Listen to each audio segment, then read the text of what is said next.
All right, let's go ahead and open up to Matthew 13. We're working our way through these parables. I'm actually taking a little bit longer here than I really planned or intended to begin with, because this program, these parables, really encompass everything that's going to be left in Israel's prophetic program.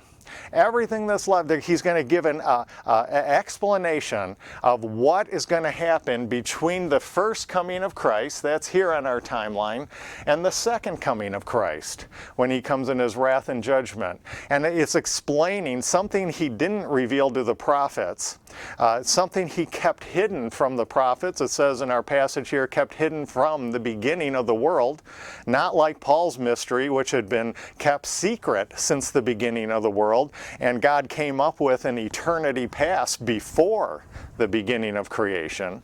These were things he kept secret. He began in Genesis to reveal how he's going to reestablish his glory on earth, but he didn't tell them about this, the prophets, the law and the prophets, about this. And he's going to expand this now. And what we saw as we have worked our way through these parables is that this is, if we're kind of jumping off 1 Peter, where he describes the prophets were looking for what manner of time this time frame is going to be characterized by. They would see, we looked at Isaiah 61 as the classic passage. It said, you preach the good news, then comes the day of vengeance, and then comes the kingdom of comfort.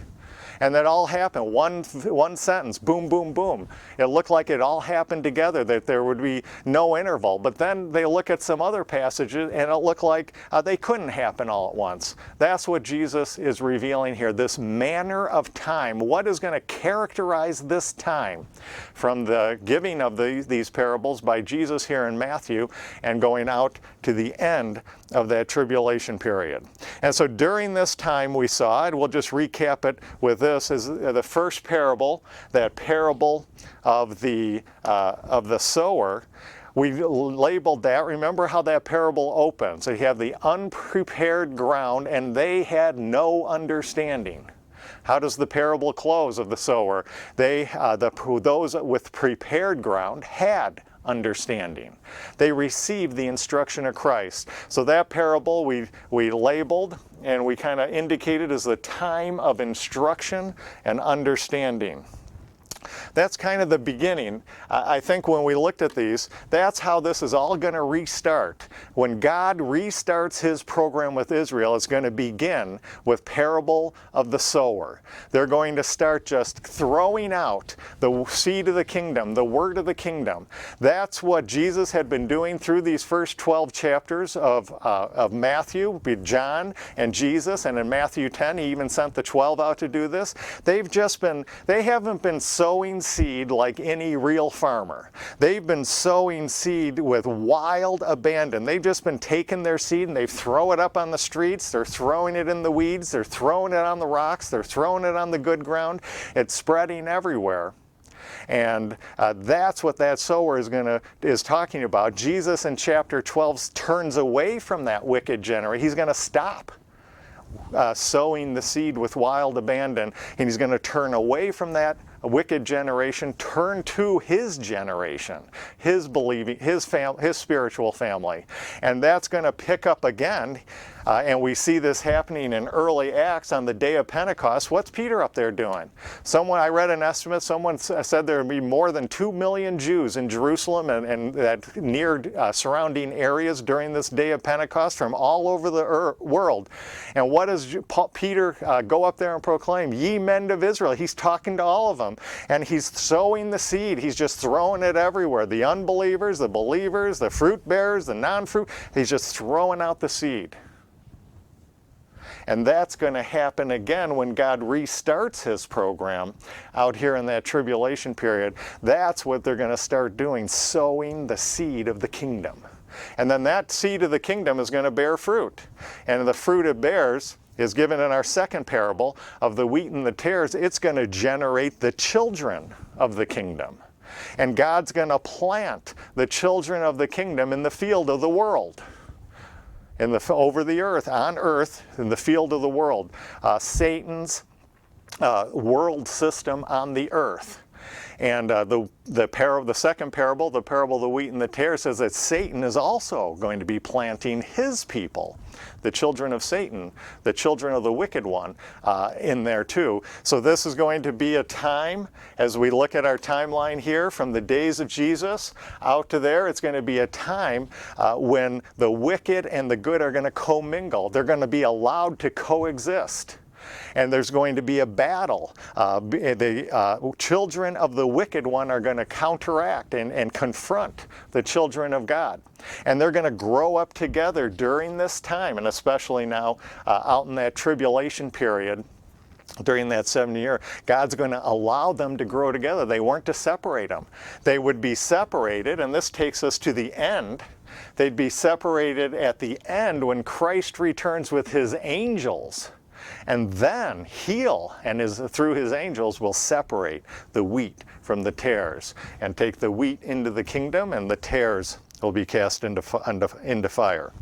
And that comes at the end here. So now I look at these first two parables as kind of the beginning. It's going to restart with the sowing of the seed of the kingdom, the word of the kingdom, with wild abandon. It's going to result in fruit, the children of the kingdom. God's going to plant them in the world during this time. And now the third one that we looked at is this is a time of gradual greatness. It starts out, notice that's the emphasis of that parable of the mustard seed. It's going to start out really small, insignificant by the world's standard, nothing even noteworthy. In the parable, it talks about a grain. It doesn't even say about a mustard seed. It says a grain of mustard seed. It's a speck of dust. It starts out like that, and speck of dust you just blow away. It's insignificant, doesn't amount to anything. And then he goes and emphasizes that by talking about the mustard seed that is going to grow into something great. And it's the least of all seeds. It's just a grain. It's a speck of dust. It's nothing. And it's growing into a great tree, a great bush, and then a great tree. And I believe that is a reference to the growth of the kingdom. And here we're going to develop that a little more this week and give the basis for that. Because what does that sound like? Was there another time in Israel's history when God left them as something insignificant and tiny and not noteworthy, and they grew into something great? Can you think of another time in Israel's history? And this is, I think, an important note to make for understanding the rest of the parables. There was another time this happened. It's called the Exodus account. Remember Exodus? Let's turn back there and just kind of note a couple things. I think, I'll just give you the end of the story so you can kind of see where I'm going with this, but I think the Exodus that happened back here, there's going to be another Exodus, a far larger Exodus. That was, I guess you'd say, a type of another Exodus that's going to happen at the end of this tribulation period. It's going to, God is going to insert his people. It's going to be small and insignificant, and it's going to grow into greatness out in the field of the world, just like the Israelites back in history had been sent into Egypt and grew into a great nation in Egypt until God came and withdrew them from Egypt and made them his own people. So let's look at that, and let's see how this going from insignificant to gradual greatness. And then I just want you to keep in mind that every other parable here, especially the next few, all center on the Exodus account. And you'll see that as we go through them here.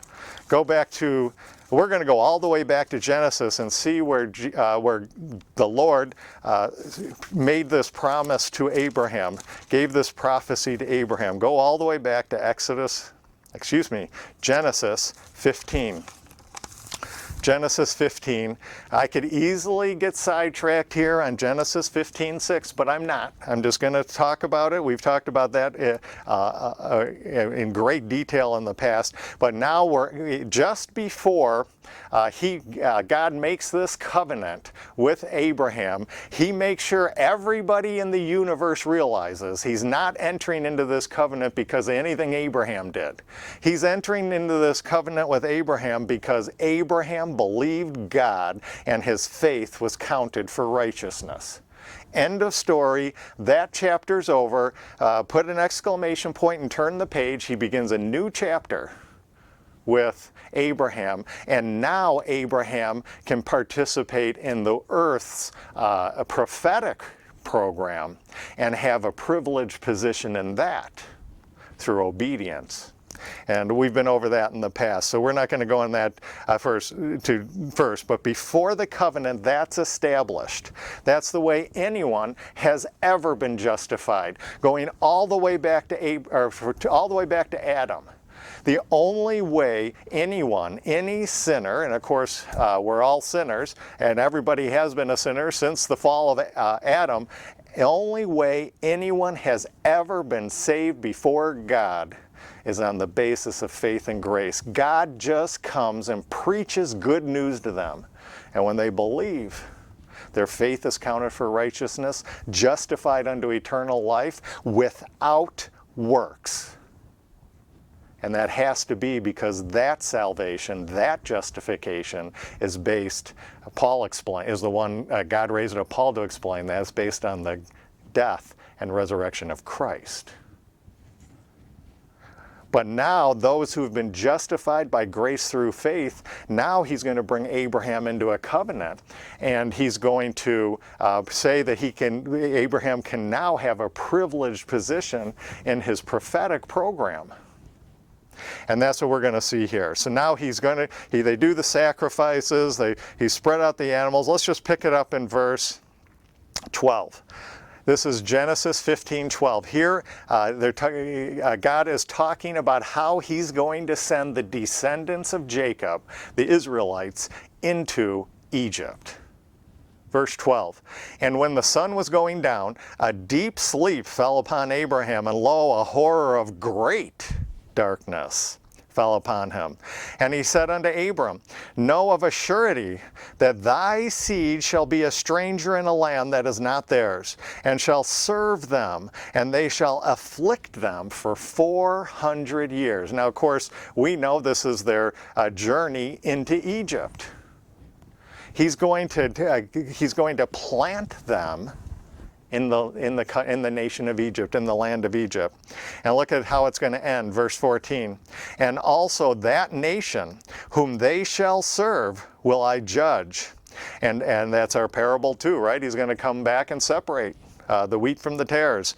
And afterward shall they come out of, and we can add Egypt here because we know that's what he's referring to. They're going to come out of Egypt with what? Notice that word, great substance. What's the word in our mustard seed parable? Greatness. Growing into greatness. They're going to go into the land of Egypt, and they're going to grow into greatness, and God's going to take them out of Egypt as a great nation. Now let's pick up the fulfillment of this. Go over to Exodus 1. Exodus 1. Exodus 1. We'll just begin at verse 1. And read down here a couple verses. Now this is 400 plus years have gone by, and now he is going to fulfill what he said to Abraham back when he made that covenant with him. This is Exodus 1, verse 1. Now these are the names of the children of Israel which came into Egypt. Every man and his household came with Jacob: Reuben, Simeon, Levi, Judah, Issachar, Zebulun, Benjamin, Dan, Naphtali, Gad, and Asher. And all the souls, note this, and all the souls that came out of the loins of Jacob were 70 souls, for Joseph was in Egypt already. 70, that's how that started. 70 relations to Jacob, and they went in, that's the number that went into Egypt. Insignificant. It was, by the world standard, just something insignificant and not very large. The least of all nations, and they're going into another nation. And they're going to grow into. We don't even need to know the rest of the account, but I guess let's pick it up at verse 7 here and see how they grow to greatness. like our mustard seed, I believe. Verse 7, and the children of Israel were fruitful and increased abundantly and multiplied and waxed exceeding mighty, and the land was filled with them. What started out was 70 people. Insignificant. Egypt didn't even think about taking them in very much, and they went in there. And now 400 plus years, and they're exceedingly abundant. They're a great nation. Verse 8, now there arose up a new king over Egypt, which knew not Joseph, and he said unto his people, behold, the people of the children of Israel are more and mightier than we. They're greater than them. Come on, let us deal wisely with them. And then you all know the rest of the story. They persecute them in their labor. They try to institute a program to kill their sons. And so you got all this persecution now because they've reached this greatness in the land of Israel. And now they're a threat. And God is what's God going to do next? He's going to come and he's going to deliver them out of that. And I think we have something similar here going on in that parable of the mustard seed. And let's just see how this is going to play out. If we go back to our timeline, here he is just before the cross giving this parable of the mustard seed.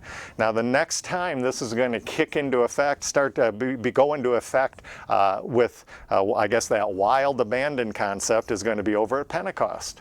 So let's flip over to Pentecost and see how the Pentecost account opens, and see how it opens a similar way as the Exodus account. When God starts to fulfill what he's talking about in Israel's prophetic program. Go over to Acts 1, and when this parable starts to go into effect, look at the big point at the very beginning, just before Peter and the 12 are ready to begin their ministry. Look what he writes here, Acts 1, verse 15. He gives us a number. Acts 1, verse 15. And in those days, Peter stood up in the midst of the disciples and said, and then this is really what I'm talking about here is what's in parentheses here. The number of names together were about 120. That's that believing remnant going in as it after the death, resurrection, and ascension of Christ. They're ready now to begin their ministry at Pentecost, and there's only 120. Small, insignificant. Here you can go back even before the cross, you have John coming out of the wilderness, dressed in animal skins, eating locusts, proclaiming judgment and wrath. And you have Jesus come out of Nazareth. Nobody or nothing comes good out of Nazareth, Nathanael said. As just a lowly person and a son of a carpenter and with questionable lineage and just what appears to be insignificant. And then he comes to go to a cross. He claims to be the king, and he goes and he's crucified on a cross. And when you open up Acts, there's 120 people preaching a crucified Christ, a Christ, their king had been crucified, made up of a bunch of motley followers, mostly fishermen and tax collectors and things like that. And they enter into this in something insignificant, by the world standard, not even worth taking the time to notice. And here they are, and now at Pentecost, Peter and the 12 are going to begin just sow the seed of the kingdom, the word of the kingdom, with wild abandon. Wild abandon. We see after that preaching that 3,000 were added. It makes a note of that in chapter 2. And missionaries who don't understand and have rejected Paul think this is a pattern for missionary work. This isn't a pattern for missionary work. This was not a good day in Israel's history. This was a horrible day in Israel's history. Someone estimated you had over 2 million Jews in Jerusalem and the surrounding area during this time of Pentecost. At least that many. We'll just use 2 million as a round number. And only 3,000 received their King and Messiah. This was not a good day of missionary work. Peter's trying, and God, the Holy Spirit, is trying to convert the whole nation. And only 3,000 respond. You know, I can, if you take 3,000 in relation to 2 million, I think that comes out to 0.15% of Israel received their king. 0.0015. No, this wasn't a good day of missionary work. This was a horrible day. And even as you go months in, someone else has estimated, I don't remember the exact chapter in Acts, but even at that point, there's just 6,000 or 7,000. No, that's a horrible missionary work. I mean, not that Peter and the 12's missionary work was bad, but that's a horrible response. The nation is going to reject Christ, their King and Messiah. All right, so that's where I think this time of gradual greatness, here it's a repeat. What's going to happen during this time is going to repeat of that Exodus account where God had sent Israel into the nation of Egypt before. He's now going to send, and we're going to see this in the next parable actually, where he's going to put his people out in the world at this time. And it's going to start as something insignificant, inconspicuous, not noteworthy, the least of all things. And during this time, especially out here when it's going to be finished up in the day of the Lord, the tribulation period, and during that time, they're going to become so numerous, Satan's going to respond like the king of Egypt responded. And he's going to say, they've become greater than us, and Satan's kingdom is going to topple on itself because of its arrogance. All right, so let's go back to Matthew. Let's go back to Matthew's and pick from based off that mustard seed and setting it, that sets it up as a second Exodus. And now, what was when you just think back of the Exodus, what's going to be the next thing you're going to think about? You're going to think about the Passover, right? When the Exodus goes into full force. And what was repeated more and around the Passover uses this word more than any other place in the Bible. Can anyone guess what that word is? Leaven. So let's go to the next parable. The next parable, this is verse 33, Matthew 13. Verse 33. And here we're going to have a series of things associated with the Exodus. And here's one of them, leaven. All right, look at verse 33. And if some of you are missing the connection there, I'll just say that at the Passover, they were supposed to take with them unleavened bread. The leaven was excluded from Passover. All right, so now look at verse 33. Verse 33, this is Matthew 13:33. Another parable spoke he unto them. The kingdom of heaven is like unto leaven, which a woman took and hid in 3 measures of meal till the whole was leavened. Now we're going to come to this parable and we're going to start by sweeping out what we're thinking about. If you're thinking about literal bread, you need to sweep that out. This has nothing to do with literal bread. This is not how they would make bread in this. This isn't a baking manual. This doesn't have anything to do with bread. Now, Jesus is going to make a great point of that and as we work our way through here at a couple other verses. And if you are thinking of something going from very little to very large, or going from little impact, something little having a big impact, you need to sweep that out of your mind too. Sweep that out. You know what what you're bringing in when you think that? You're bringing in what Paul said.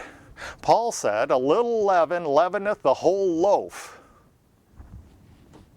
That's not what this parable says. If you read that in this parable, you're bringing in that into this parable. I just want to look at what this parable says. This is a very unusual parable. And it's not about bread or bread making, and it's not about something going from something insignificant to something great.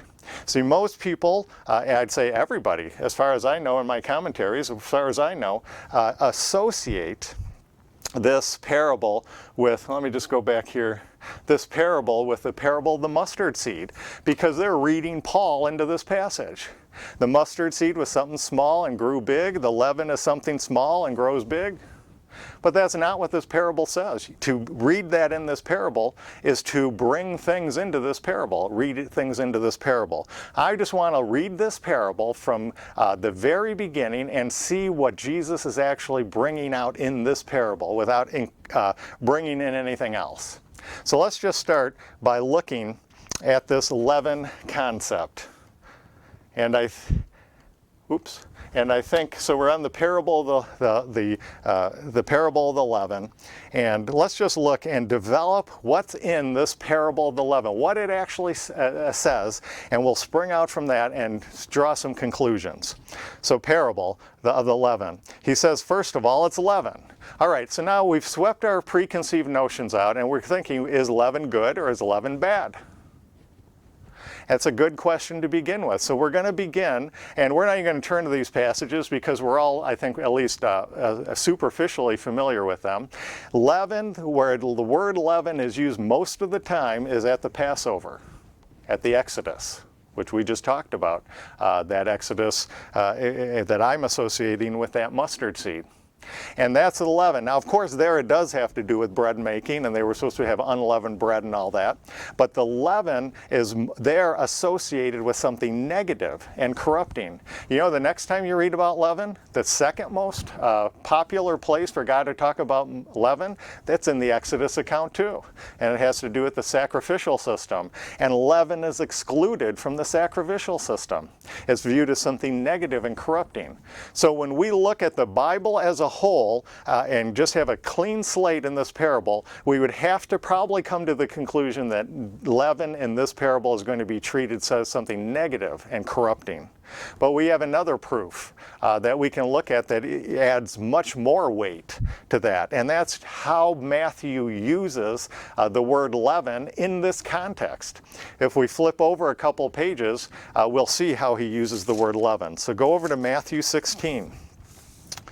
Matthew 16, and this will, I think, assure us that we're right in concluding that leaven is something negative and corrupting. Because look what he says here in Matthew 16. Now, I really don't need these first verses of Matthew 16, but I'm going to read them anyway, because I want to bring to mind Matthew 12 again. That's a very important chapter. And remember, in Matthew 12, Jesus turns away from that wicked generation. He sends them back to John, says, go through the course again. They want a sign. Give us a sign. He's like, I've already given you a bunch of signs and you've rejected them, so I'm not going to give you another sign until I give you the sign of Jonah. Go back to John, go through the first 12 chapters of Matthew again. If you respond in faith and receive me, you'll receive the sign of Jonah, my resurrection from the dead. And if you receive the sign of Jonah, my resurrection from the dead, you'll receive the ministry of the Holy Ghost through Peter and the 12 on Pentecost, and you can escape the coming wrath. Now, Jesus then, in Matthew 12, Jesus turns away from them. And he's going to deal with his own generation, his own spiritual family. But that doesn't mean he never talks to the vain religious system again, never interacts with them. And I just want to show you what he does here when he interacts, now that he's turned away from them, how he's going to deal with them. And we pick that up in Matthew 16. So Matthew 16, verse 1. We'll just read through this quickly, and you'll see, I think, the tie-in now that I reviewed Matthew 12 with you. You'll see he's just going to repeat Matthew 12. Verse 1, the Pharisees also with the Sadducees came, tempting, desired him that he would show them a sign from heaven. That's what I just reminded you, Matthew, they were doing in Matthew 12. He answered and said unto them, when this evening you say it will be fair weather, for the sky is red, and in the morning it will be foul weather, for the sky is red and lowering. O you hypocrites! You can discern the face of the sky, but can ye not discern the signs of the times? The point here, like, you can sign the weather by the signs, but I've given you innumerable signs and you've rejected them. Now look how he deals with them. Verse 4, a wicked and adulterous generation. Remember that from chapter 12? The unresponsive generation, the viperous generation, the wicked, the evil and adulterous generation, and the wicked generation. And here he just summarizes it. A wicked and adulterous generation seek after a sign. There shall be no sign given it until the sign of Jonas. See, he's just repeating to them what he told them in Matthew 12. But now let's get in, now how does he respond? He turns, remember in Matthew 12, he says, I'm turning away from you. I'm going to leave you in your ignorance. And look what he does here at the end of verse 4. And he left them and departed. He rehearses Matthew 12 with them and then leaves them and departs. And now we get into our leaven concept here, verse 5. And when his disciples were come to the other side, they had forgotten to take bread. Now, disciples have literal bread on their head, I guess you could say. Then Jesus said unto them, take heed and beware of the leaven of the Pharisees and of the Sadducees. And they reasoned among themselves, saying, it is because we have taken no bread. See, they're still thinking about bread, literal bread. Which when Jesus perceived, he's like, why do you still have bread on your head? Get bread out of your head. I'm not talking about literal bread. And he goes on here and he says, don't you remember, O ye of little faith? Don't you remember that I took 5 loaves and fed the 5,000, and how many baskets you took up? Verse 10, I took 7 loaves and fed 4,000. How many baskets? He's like, I can make literal bread out of nothing. Get literal bread out of your head. I'm not talking about literal bread. Verse 11, how is it that you do not understand that I speak it not to you concerning bread, that you should beware of the leaven, but that you should beware of the leaven of the Pharisees and the Sadducees? Then they understood. Remember parable 1? This time's going to be characterized by instruction and understanding. They've been instructed by Jesus, they understand. Then they understood how that he bade them not beware of leaven of literal bread, but of the doctrine of the Pharisees and the Sadducees, the doctrine of the false doctrine of the vain religious system. That's that leaven, and I think that gives us overriding support then if we go back to 13, to our parable, overriding support for the fact we need to take leaven in a negative and corrupting influence, especially with regard to the leaven, the false teaching of the vain religious system. So now let's go to the next thing. So we cleared that up. This is going to be, referring to something that has a negative and corrupting influence. Let's go to the next thing in the parable here, which a woman took. Now, all you ladies out there, the Bible is not generally against women, but in many instances, when it comes especially in Israel's prophetic program out here, he and talks about those future times. It is often referred to as a prophetic woman who's dispensing this wickedness. Not general women in general, just this prophetic woman. And we're not going to turn to all these passages. You can look these up on your own, because I think I can just mention a couple and it'll come to your remembrance without even turning there. You go to Revelation. We just last week, or maybe it was the week before, looked in Revelation 2 at the false prophetess, the woman, Jezebel. Later on in Revelation, you have the harlot, the woman of Babylon.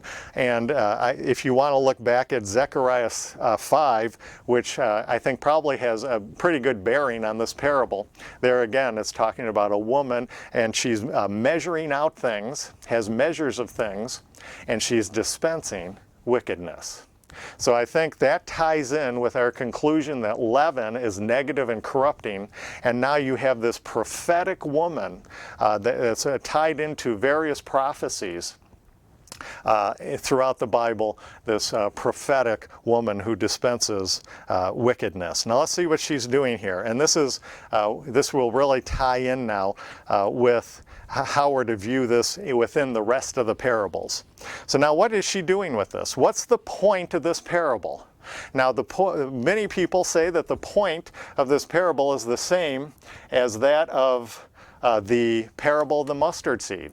Because we think leaven's small. I make bread. I make bread all the time. I have my own starter. It's really fun when you start doing it. And if I'm going to use the starter, I use about 1/4 cup for 3 cups of flour. And if I use the actual dry yeast, I'd use 1.5 teaspoons of yeast for 3 cups of flour. And so we come in with this idea that, you know, he's talking about a little bit of yeast that's going to cause the whole loaf, the whole lump to grow. But you see, we got to pick up what Jesus said in chapter 6. He's not talking about bread. This has nothing to do with bread making. If you followed what that parable said, you couldn't make bread. This parable, this woman, what's she doing here? She's hiding the leaven in 3 measures of meal. She's not hiding the leaven in a lump of dough. There's no water here. She's hiding the leaven in the the wheat seed. She's putting the yeast in the middle of the wheat. Dry wheat. This is meal. This is the wheat seed. Well, what's the wheat seed? The wheat and the tares, the good seed, the word of the kingdom, the seed, the children of the kingdom, the wheat. It's the children of that kingdom. It's the children of the kingdom. She's going to hide. She's going to start hiding a corrupting influence in amongst the wheat seed, the children of the kingdom. And it's going to, how long is it going to be there? God's going to allow this to happen until, the end of verse 33, until the whole measure is leavened, till the whole measure is people. God's whole people are going to be affected by the teaching, the false teaching of this vain religious system, the doctrine of the Pharisees and the Sadducees, and the vain religious system, and Satan's policy of evil against the Israel, that believing remnant, as they go through that tribulation period. So I believe that's what the parable of the leaven is talking about. During this time, the kingdom will be characterized by Satan hiding his leaven, that doctrine of the vain religious system, among the wheat seed, the children of the kingdom, and it's going to permeate until it has an effect. They're going to try and deceive the whole people of God. There's even a point where it's going to be said that it would draw all of God's people away from him, where it's possible. Paul even talks about that. All right, so in the Bible, leaven is always something negative and corrupting. Let's go to that. Negative and corrupting. Negative and corrupting, and so based on everything we've seen there, and in this prophecy, the one who spreads wickedness is often portrayed as a prophetic woman, and I think that fits this parable perfectly. And she's going to be inserting that in these measures of wheat until it has an effect on all the children of God. The children of the kingdom. She would be allowed to hide her leaven in the wheat until it affected the 3 measures. So the only thing we have to talk about is what is this 3 measures. If we went back to the woman in Zechariah, she is dealing there with 3 measures of things. And there it seems to especially associate with the land of Israel. So if we work off that, we could say these 3 measures would be the children of the kingdom in Jerusalem and Judea. You know, Jerusalem's in Judea. And then it's going to expand to the children of the kingdom in Samaria. And then that would expand to the children of the kingdom out among the nations. Remember, Israel has yet to occupy the land promised by Abraham, promised by God to Abraham. They came closest in the days of David and Solomon, but they never even reached the outer land. So here, what this could be these 3 meals of the children of the kingdom in Jerusalem and Judea. It could be the children, as it's going to expand to the children of the kingdom in Samaria, and then the greater part of Israel out among the outer rim of there to the full extent of Israel. That could be one explanation, but there's another explanation. If we kind of pick it up in the Acts account, what's the ministry of this believing remnant? Where are they going to start? They're going to start in Jerusalem and Judea. Then it's going to go out to Samaria. And then where does it go? It goes out to the uttermost parts of the earth. And my preference is to take those three measures. If we have to try and assign exactly what they're referring to, I think it's referring more to the three measures. You got Jerusalem and Judea. It's going to rise there. It's going to spread out to the greater Israel. And then it's going to spread out to the children of the kingdom out scattered among the nations. And all you got to do is see that vain religious system working by reading James, which we dealt with, and then also Peter and John. Okay. All right, so that's the parable of the kingdom. That's where I think that's what I think that's what it's referring to. It's all tied to the Exodus account. And now let's look at our chart here. Notice I've put these in kind of a staggering look to them. And I'm doing this for an important purpose, because now we're going to see something that happens. If we get away from the traditional way these parables are lined up, usually the leaven one is lined up with the mustard one. But I think hopefully I've demonstrated, you don't have to agree with me or follow me, but hopefully I've demonstrated my biblical basis for that. And I'm suggesting that the leaven isn't a sister parable to the mustard seed.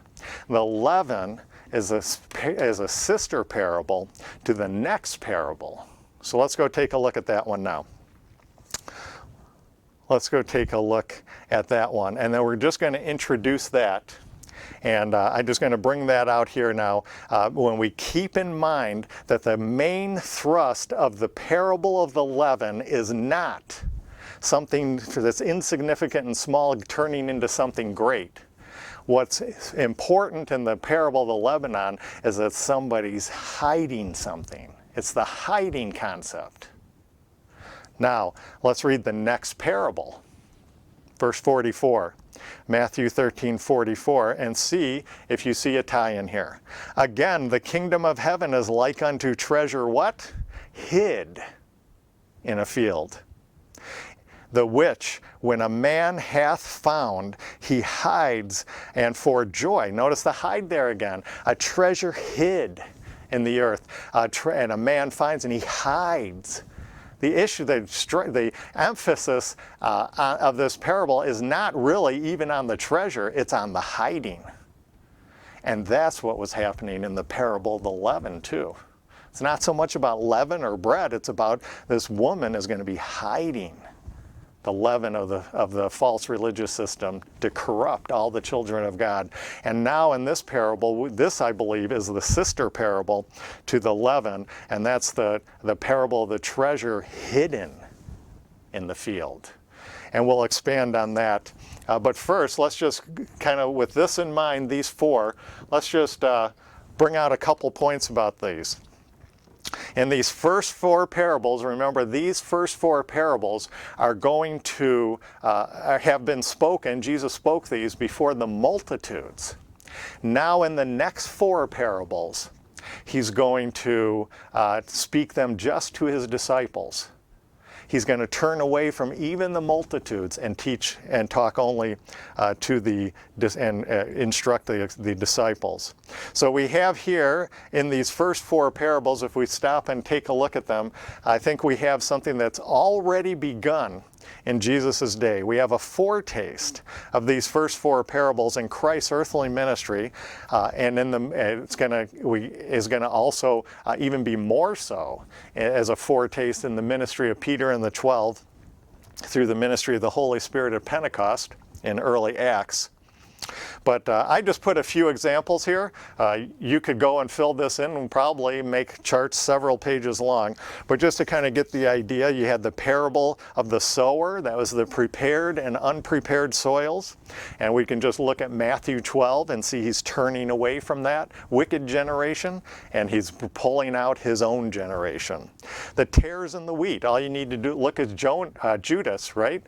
Judas was numbered among the 12. And then he eventually went to his death. The mustard seed. There is the idea of an insignificant beginning.